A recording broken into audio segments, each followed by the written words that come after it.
I'm Grant Meinhardt. I'm the JCB sales manager for Can-Equip. Standing in front of our 4220 today. JCB offers two Fastracs into the U.S., the 4220 and the 8330. So we've talked a lot about the 8330 in the past. We've done some videos on it. It's been very successful for Can-Equip, sold a number of units. Very excited about the 4220 and what the possibilities are.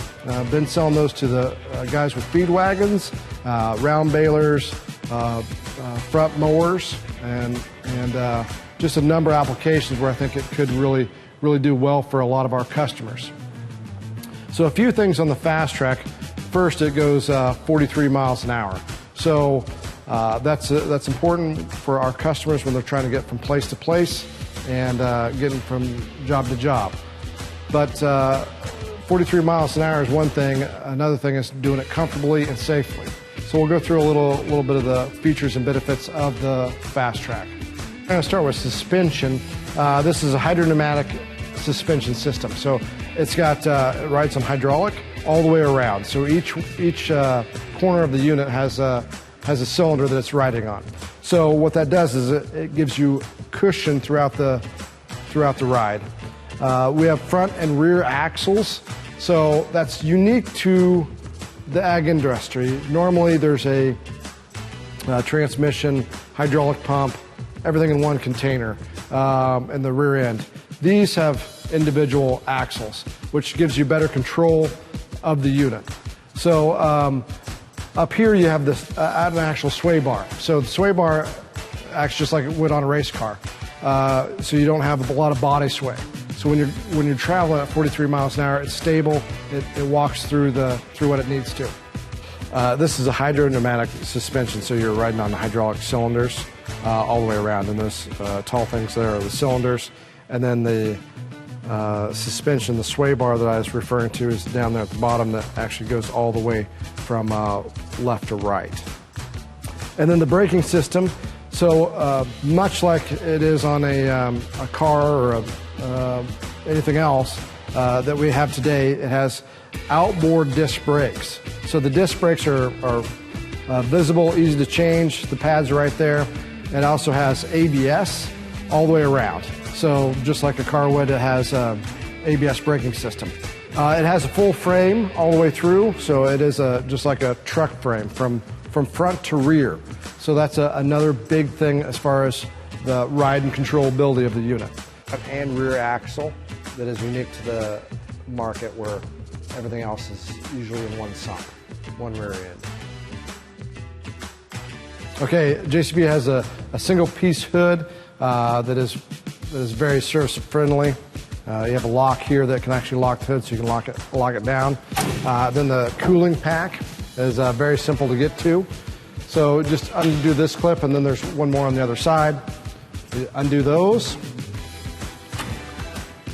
And then this folds out like an accordion. So you just pull it out, so you're be able to clean out your condenser, your air cooler, and your radiator, all one swoop here.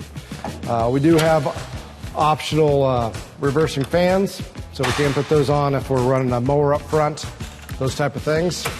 Again, they do seal that off from the engine as far as trying to keep all the debris up here and keeping it clean.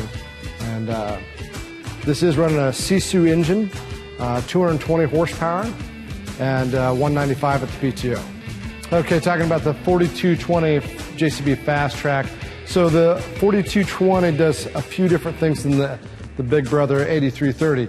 So one thing is we can put a loader on the front of this and be able to handle a Q6 loader. So we have outfitted quite a few of these with loaders. Again, you have matched planetaries front and rear. A big thing there is, just like a telehandler or a four-wheel drive tractor, you're match set from front to rear as far as a four-wheel drive system, so you're not fighting itself. A conventional tractor was a rear end that we put a loader on, then front wheel assist on, and naturally on a front wheel assist tractor, it's actually leading a little bit, where this won't fight itself because you have two independent axles that are the same size planetaries. The IF tires are intermediate flex tires, so they're speed rated and they're intermediate flex, which means they can take more sidewall stress to them. Back to the ride of the unit and visibility and safety of the Fastrac in general. The cab is center mounted, so it's not over the rear wheels like a conventional tractor. So that puts you right in the center of both the wheels, gives you a lot better ride. The A-pillar has the exhaust tucked in underneath there, so it's not visible and it's not sight obstruction for you. You have a nice toolbox here on the side of the unit, and then your brakes, your battery, and your isolator is right underneath this cover here. You might notice that there is no rear weights. They don't want rear wheel weights on them for balancing because of the speed. At 43 miles an hour, weights generally get out of balance. So you'll see on the back there's a deck weight, and then you can add weight there. You can add weight to the front if the overall unit is needing weight. But in general, what it's going to do with the hydrodynamic suspension is once you hook onto the back, it's going to try to self-level itself. So it'll put more power to the front wheels and be able to adjust itself. The vice versa on the front, if you put a front loader on it, it's going to counterweight the suspension. So a lot of guys pride themselves on cab suspension, and we don't need cab suspension because the whole thing is suspended itself. The exhaust that it's on the A-pillar on the right-hand side. So it's tucked up underneath the cab. So when you're sitting in the cab, you don't see any exhaust. So at the back of the 4220 Fastrac, we have fender controls, which is raise and lower your hitch, turn on and off your PTO, and then you have a servo that you can actually engage or move from the back. Rear lighting, you have the LED lights on the back and then on top of the cab as well. And then in JCB fashion, if you put it in reverse, it does light up, so it gives somebody behind you some kind of indication that you're going to go backwards. You do have 5 servos on the back and then 2 up front. They're 26 gallon a minute out the remotes. And then the power beyond, the gray ones over there are 52 gallons a minute. Because of the setup of this tractor, having a rear axle and not a rear housing, we can't carry as much hydraulic oil. So when you're running constant flow hydraulics, that we just need to watch the heat on that, just because we don't have the capacity that a conventional tractor would. Now, there's trade-offs. We ride better, those type of things, but just have to be careful of that. Rear braking, again, back to safety. So this is your ISOBUS monitor here, as far as being able to hook up to that. This is your hydraulic brakes or electric brakes. So you can actually run ABS on any implement you have. You have a 12 volts, so you can hook up your just general lights.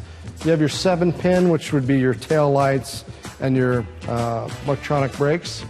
And then you have your air glad hands. So this is equipped with full air on board. You have 2 tanks, 2 air tanks, so you can have air braking if you so desire. Also have, you can actually hook onto a glad hand and have air to blow out your baler, blow off the condensers, those type of things. So very handy to have onboard air, which is unique in the market again. This is a 1000 PTO shaft. This is a bolt-on, so it's a flat face. So you can go from 1000 to 540. You can also run 540 Eco and 1000 Eco. So you can save on fuel as far as the tractor goes.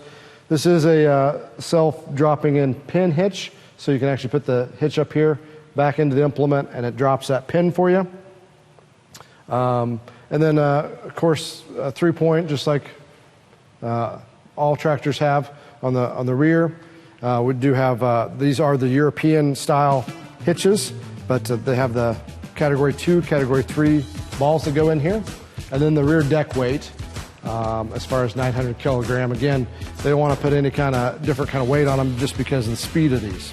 Left-hand side of the tractor, diesel fuel is filled here, so ground level, DEF's here. Then there is just 3 steps to get in the cab, so real low entry point. Then you can get right in the cab. This is your air filter for the cab, so you can service that real easy right there. There is a sight gauge for your hydraulic tank, just for serviceability. 3-point grab handle system, so very easy and safe to get in and out of the cab. And then nice big mirrors, which seems like the industry took a long time to get there, but they are heated as well. But nice big mirrors to be able to see behind you.